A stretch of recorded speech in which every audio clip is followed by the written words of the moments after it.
Podcast Landívar. Buenos días a todos y todas quienes nos escuchan.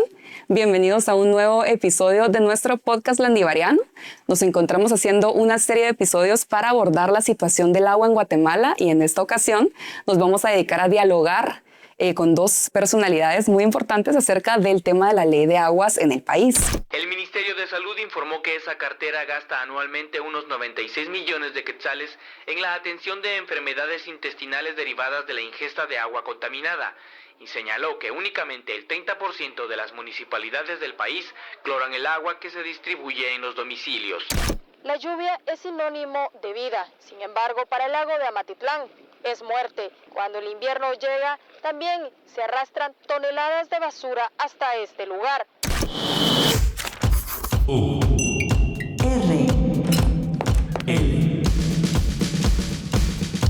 Podcast Landívar. Mi nombre es María Fernanda Cruz, soy coordinadora de comunicación externa en la Universidad Rafael Landívar. Hoy tengo el gusto de poder conversar con el magíster Jaime Luis Carrera, viceministro del Agua en el Ministerio de Ambiente y Recursos Naturales de Guatemala, y con el doctor Juventino Gálvez, vicerrector de Investigación y Proyección de la Universidad Rafael Landívar. El propósito de este episodio es poder dejar en claro el por qué hablar del agua hoy es clave para nosotros como ciudadanos. Entonces, pues para iniciar, a mí me gustaría un poco preguntarles y ponernos en este escenario de saliéndonos de nuestra situación o contexto de guatemaltecos. Si a ustedes se les acercara una persona de fuera del país que no conoce qué es lo que está pasando con el agua en Guatemala, ¿ustedes qué datos relevantes les compartirían y qué les explicarían para que ellos, digamos, se den cuenta de cómo es la problemática que aqueja el país?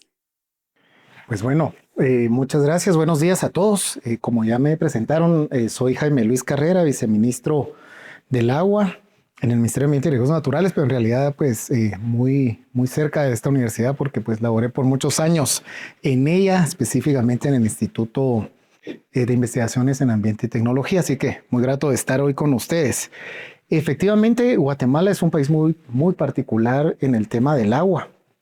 Estamos posicionados geográficamente en la parte alta de las cuencas. Eso implica que todos los ríos que atraviesan el país nacen en Guatemala. Somos un productor de agua que abastece a otros países, a México, a Honduras, a Belice, a El Salvador.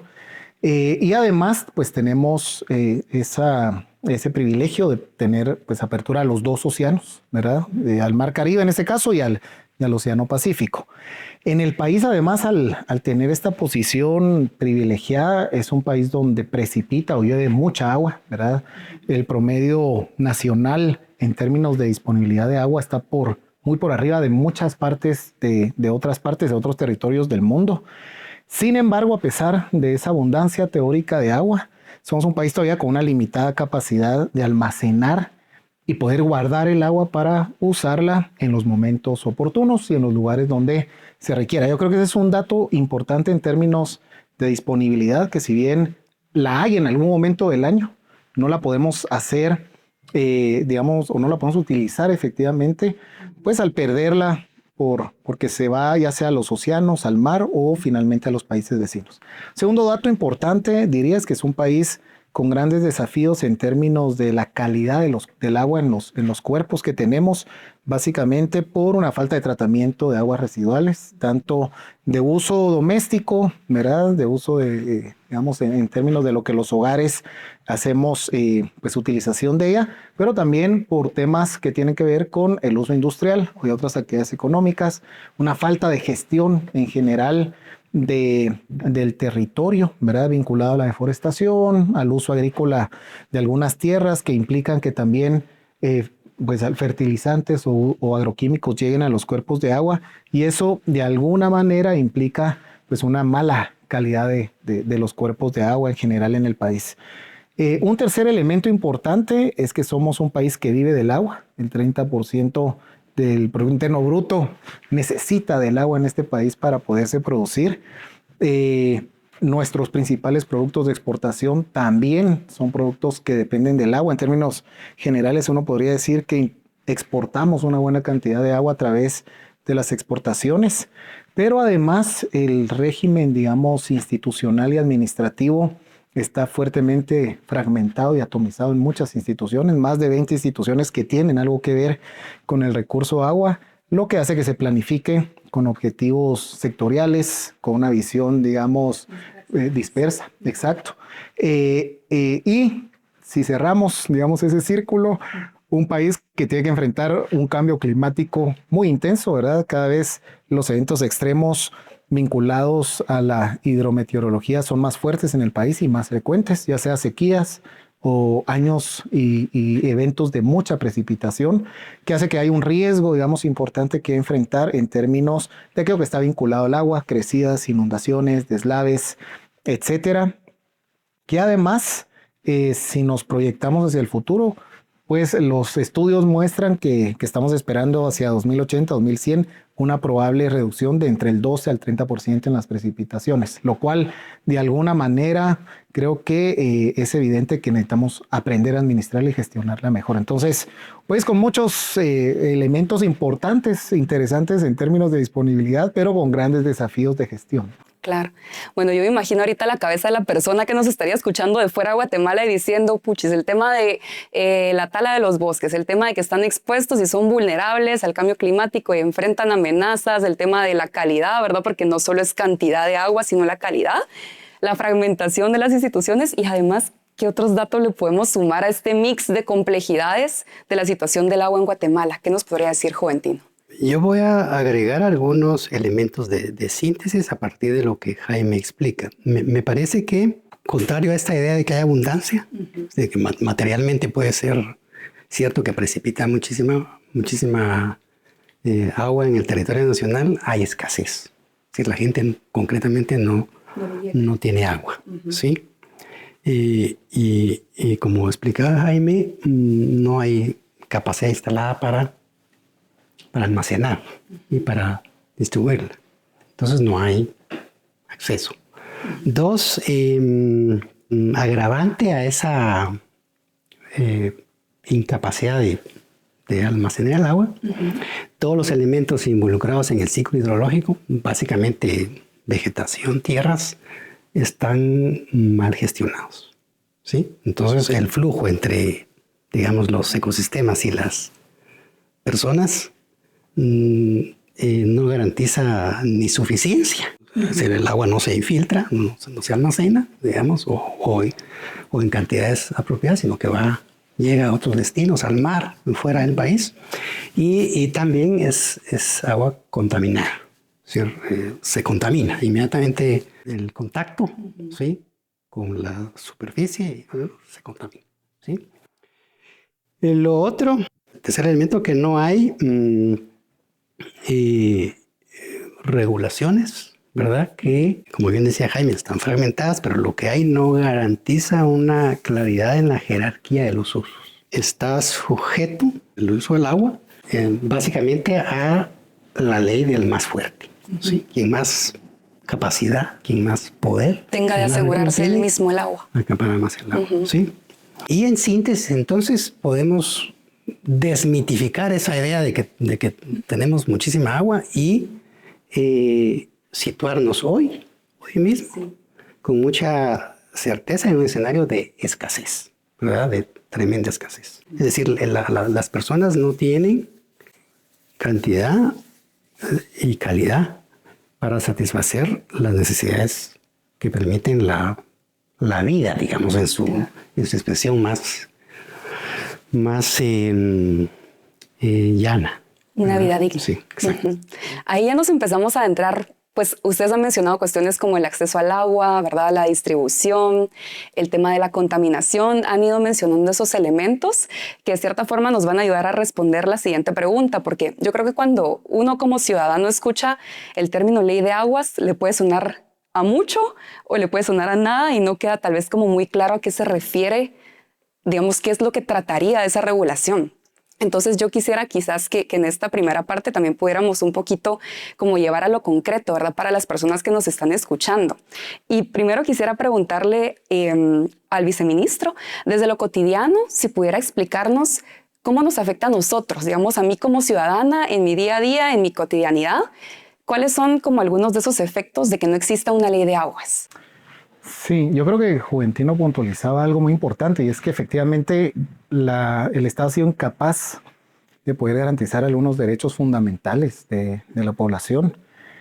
Uno de esos tiene que ver con contar con agua, ¿verdad? Y saneamiento, de hecho, que son dos elementos vinculados al agua y que de alguna manera tienen que ver con una ley de aguas en el sentido de que, como también se mencionó, la ley, al ser un mandato constitucional que debe ordenar el régimen de uso y aprovechamiento, debe jerarquizar de alguna manera cuáles son aquellos que deberían ser los prioritarios y los más importantes en términos de asegurarlos, ¿verdad?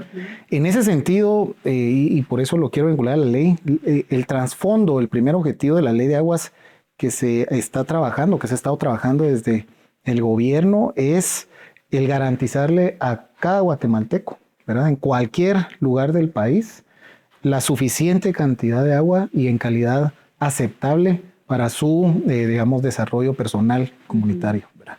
Yo creo que eso es un elemento fundamental porque, como también se puntualizó, lo que ha funcionado es la ley del más fuerte, que tiene que ver con aquel que tiene mayor capacidad de poder acceder al recurso y que se manifiesta de muchas formas, ¿verdad?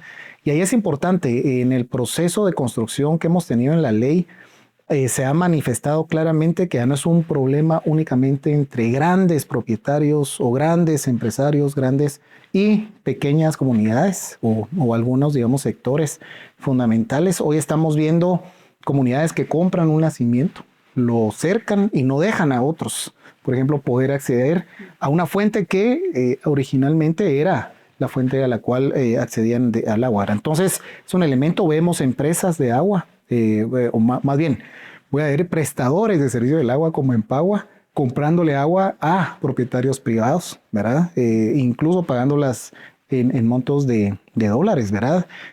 Y asegurando, digamos, proveer un servicio que la ley, digamos, los mandata o les ha delegado, pero a través de también una comercialización de un recurso que debería estar para el bien de todos los guatemaltecos.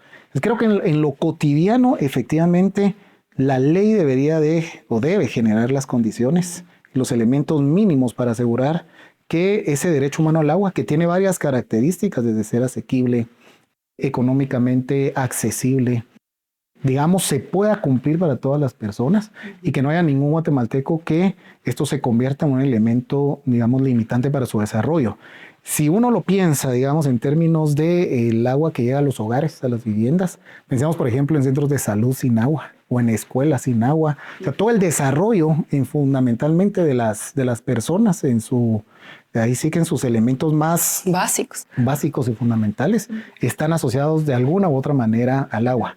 Y en un tercer elemento yo dejaría algo importante que la ley está haciendo también en términos de priorizar los usos, es el uso para la producción de alimentos de subsistencia, ¿verdad? Como un uso que debe ser resguardado por el Estado, que está vinculado a la posibilidad también de contar con agua, porque efectivamente entendemos que una buena parte de la población guatemalteca depende como fuente primaria de su alimentación de su propia producción agropecuaria. Ya con eso a mí me empieza como a resonar un montón, porque digamos yo pues lo veo desde mi perspectiva como más urbana, ¿verdad? Yo, para ponerles como el contexto, yo nací, me crié, estuve viviendo muchos años de mi vida en zona 18. Y para nosotros un problema recurrente siempre es este tema del agua, ¿verdad? Y se ha escuchado, ¿verdad?, que el agua que debería de abastecer estas zonas se está llevando para otros lugares de la ciudad. Está el tema de pasar varios días sin agua o saber que puntualmente un día es que va a llegar el agua, ¿verdad? Y ahora que ya no estoy viviendo ahí, estoy viviendo en zona 16 y es una cuestión completamente distinta, ¿verdad? Entonces también es, digamos, chocante desde el punto de vista como más personal y cotidiano ver esas diferencias, ¿verdad? Que esa, digamos, quizás como esa abundancia, no sé si llamarle abundancia, pero por lo menos esa disponibilidad que yo tengo y que no tuve, digamos, de fijo durante esos años, pero igual digo desde mi privilegio, ¿verdad? Porque entonces lo estoy viendo desde una burbuja más urbana y lo hemos estado quizás platicando como esa perspectiva ciudad ahorita, pero también quisiera como ir complementando con esta visión como más territorial y de las áreas rurales. Y aquí quisiera pues voltear un poquito la mirada a Juventino, ¿verdad? Porque desde el Instituto de Investigación de Ambiente y Tecnología, el IARNA de Landívar, se trabaja mucho en las comunidades y en los territorios. Entonces quizás pues si nos pudiera compartir a partir de esa experiencia cuáles son los efectos que las comunidades donde hacen el trabajo ustedes de investigación resienten o cómo es que viven ellos como esta ausencia de la ley de aguas. Quiero retroceder un poquito y después terminar aquí. ¿Por qué es necesaria una ley de aguas? ¿Sí?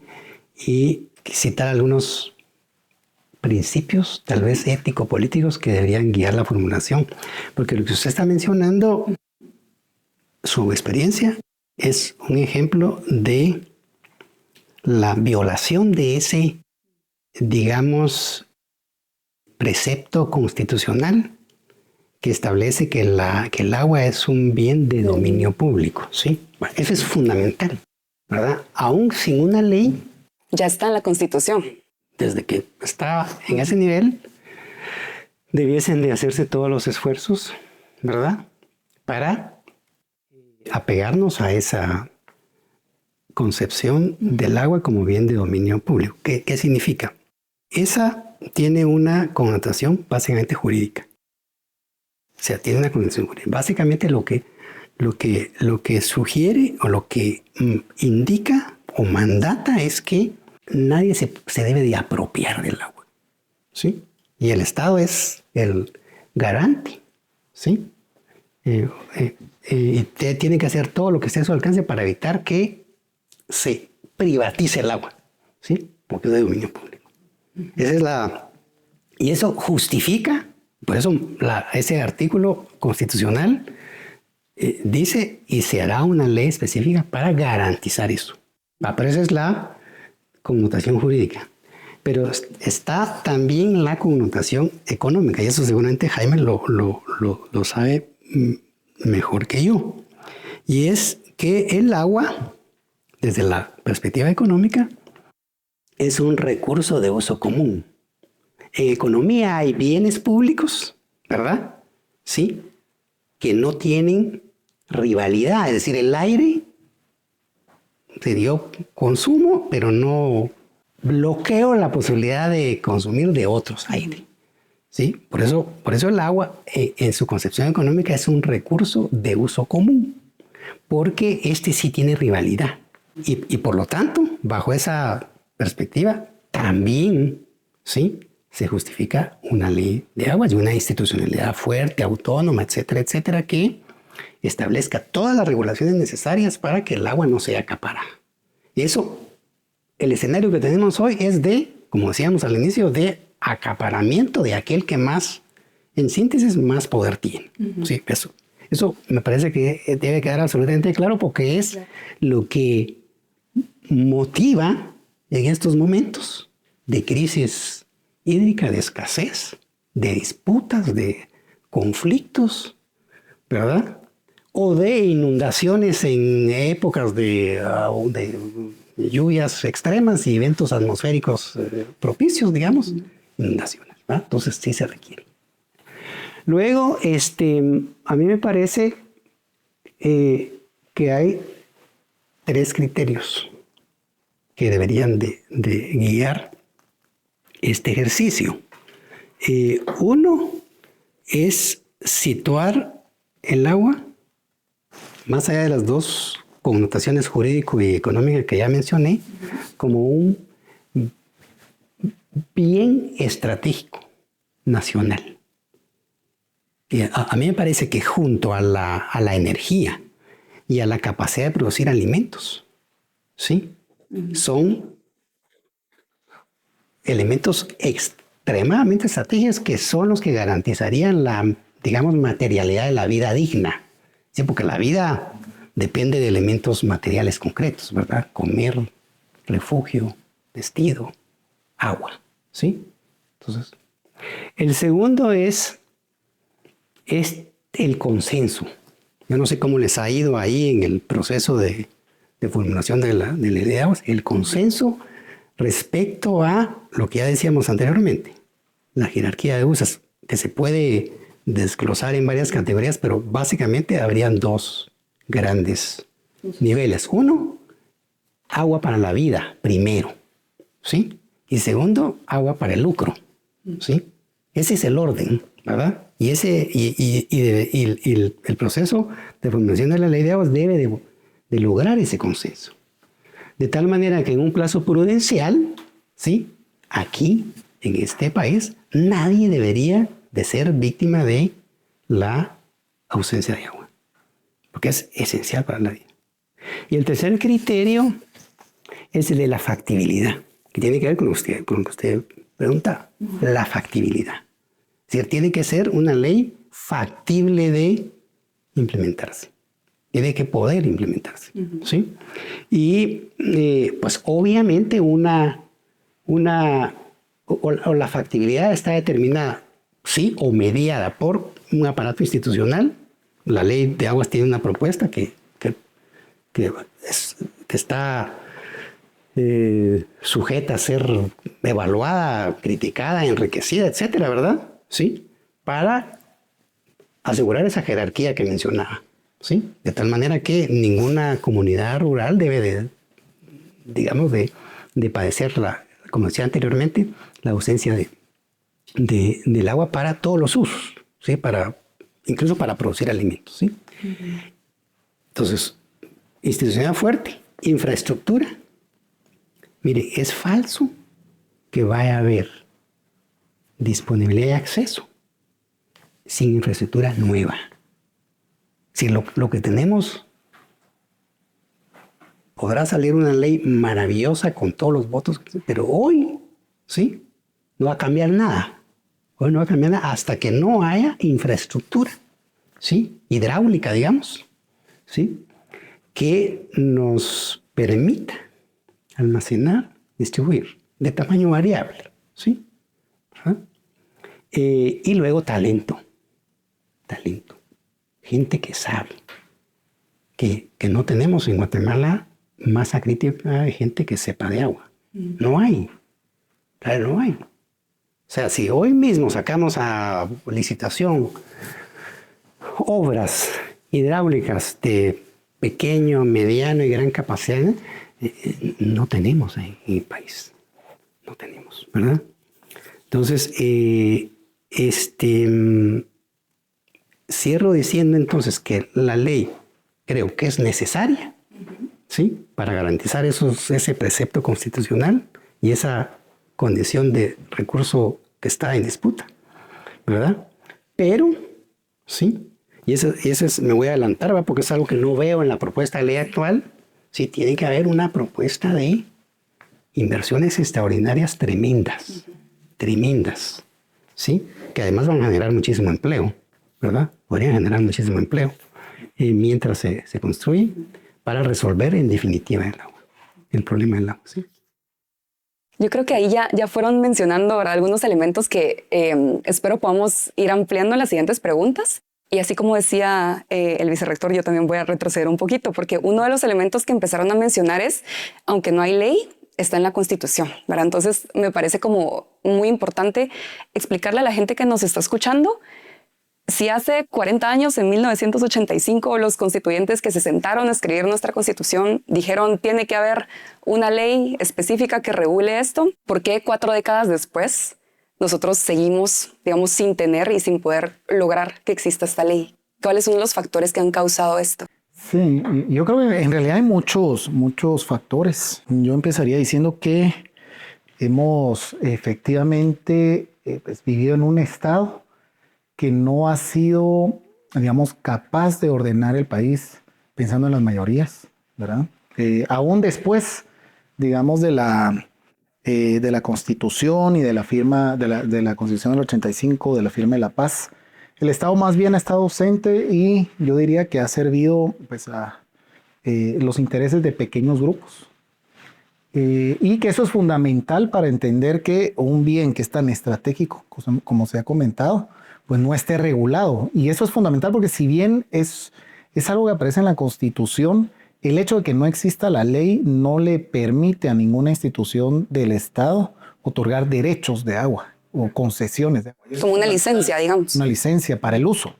Eso no es posible porque una de los supuestos principales para toda persona o institución pública es que solo puede hacer lo que la ley le permite. Y al no haber una ley de aguas que de alguna manera direccione quién tiene la competencia para otorgar derechos, ni el Ministerio de Agricultura puede hacerlo para riego, ¿verdad? Ni el Ministerio de Ambiente puede otorgar para cualquier uso, digamos, ambiental, si queríamos verlo así. De hecho, la única ley que da algún otorgamiento especial es la de Energía y Minas, que se lo da al Ministerio de Energía y Minas para usar un segmento de un río para producir electricidad. Y ahí todavía puede haber discusión si eso no es, digamos, constitucional. Pero efectivamente, una institución que vea el uso integral del recurso y que pueda determinar derechos, jerarquías, priorizaciones, pues no existe. Y eso es uno de los elementos que hay que puntualizar. Y entonces esta falta de Estado, creo yo, es un tema importante.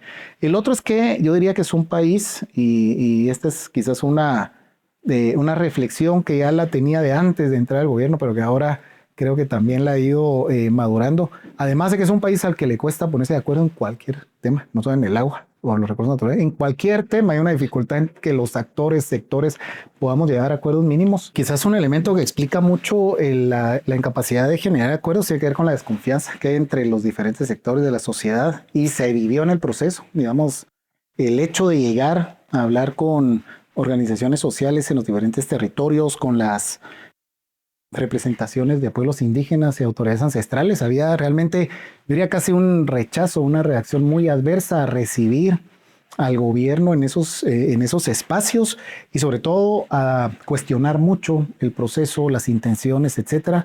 Creo que lo mismo pasó en un principio, al menos con el sector privado y productivo. Pues creo que ese es un elemento que dificulta mucho, ¿verdad? Sentarnos en una mesa donde no confiamos en el que está frente a mí, difícilmente puedo yo llegar a algún acuerdo.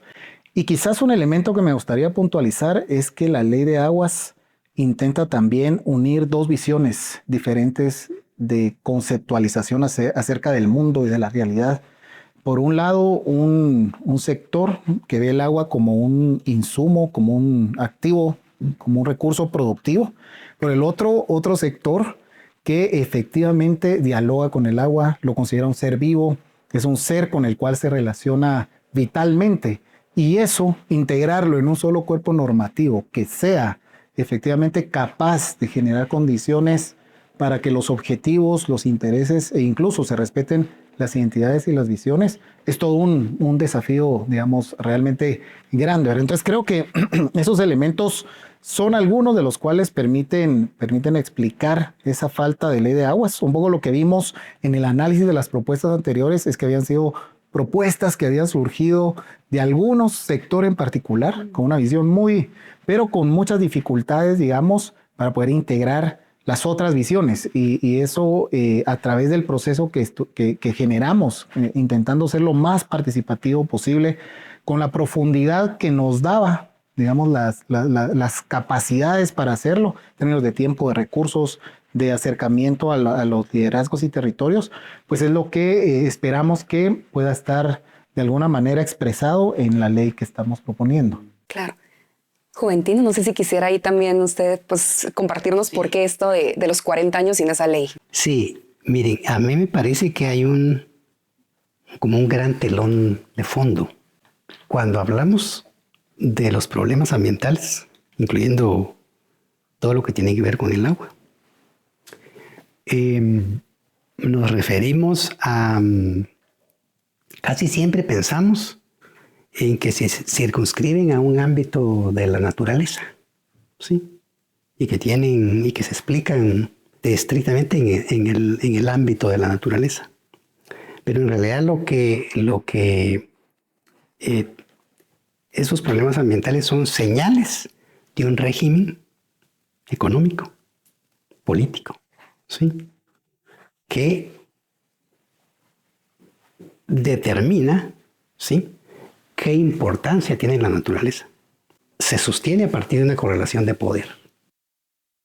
quien tiene posibilidades, ¿sí?, de modificar esa correlación es, digamos, un actor móvil cada 4 años, que es el gobierno. Hoy hay intentos de mover un poco esa correlación y se abre el espacio para formular una nueva propuesta que está en ruta todavía de discusión y la verdad es que hay incertidumbre sobre si va a ser aprobada o no. La aprobación va a depender de qué tantos bloqueos, digamos, estructurales surjan dentro del Congreso, ¿sí? Principalmente de aquellos actores que están en favor del statu quo, del orden vigente, o sea, que no cambie nada. Esos bloqueos. Y el otro factor que va a condicionar la aprobación, ya lo mencionó Jaime, que son los significados que se le dan al agua. Sí, el empresario le da un significado netamente económico y todo lo justifica desde la perspectiva económica. Las comunidades le dan otro significado. Le dan un significado, pues voy a simplificarlo en términos del valor que tiene para las dinámicas territoriales y todo lo que es inherente a la relación con el territorio. El agua es un elemento central, ¿sí? Y el otro factor, ¿sí?, les decía, el bloqueo que puede, los significados, y el otro es efectivamente la habilidad política que tenga el padrino de la ley, que es el gobierno, ¿sí? Y sabemos que el margen de maniobra que tiene el gobierno en este momento es muy limitado, muy escaso. Entonces yo, pues en este momento no sé exactamente qué probabilidades de aprobación tenga esta ley. Yo creo que tiene muy pocas probabilidades. Podcast Landívar. ¿Te gustó? En esta primera parte escuchamos sobre la cotidianidad del problema del agua en Guatemala. En la segunda parte de este podcast profundizaremos más sobre los siguientes pasos que como país tendríamos que dar para mejorar esta problemática. ¿Nos acompañas?